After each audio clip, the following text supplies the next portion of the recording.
Yaşayış minimumu haqqında qanuna edilən dəyişikliyə əsasən, tibb və təhsil müəssisələri ilə yanaşı sosial sahəyə aid müəssisələrdə şəxslər üçün də yeni qida normaları təsdiq ediləcək. Minimum istehlak səbətinin sosial yardım paketlərinin formalaşdırılmasındakı rolunu nəzərə alsaq, yaşayış minimumunun artırılması bu yardım paketlərinin də yüksəlməsinə səbəb ola bilərmi? Dövlətə istehlak səbədinin yeni dəyərinin hazırlanması yaşayış minimum məbləğinin, eləcə də ehtiyac meyarı məbləğinin artmasına imkan yaradacaq. Ehtiyac meyarının məbləğin artması ünvanlı sosial yardım proqramı çərçivəsində yardım alan vətəndaşlarımızın sosial yardım məbləğlərinin artmasına imkan yaradır. Çünki nəzərə alsaq ki, ünvanlı sosial yardım proqramında sosial yardım məbləğləri ehtiyac meyarına uyğun olaraq hesablanır. Məsələn, əgər ailədə 5 nəfər varsa, həmin 5 nəfər üçün ehtiyac meyarı hesablanır və ailənin gəliri ehtiyac meyarından çıxılır.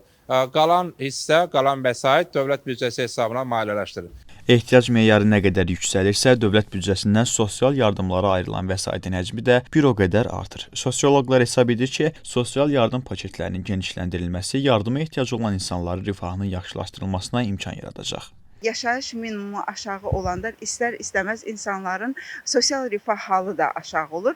Əlbəttə ki, bu qəbul olunan qərarlar, hətta belə deyərdim ki, 2025-ci il üçün Azərbaycan Respublikasının minimum əmək haqqı haqqında, istərsə digər sosial paketlər haqqında olan bütün qəbul olunan qərar və qanunlar əhalinin xeyrinədir. Əlbəttə ki, burada həm həssas qrupdan olan insanlara daha çox faydalı olur. Eyni zamanda uşaqları burada biz təbii ki, onlar da həssas qrupdandır, amma uşaqları yaddan çıxartmamalıyıq.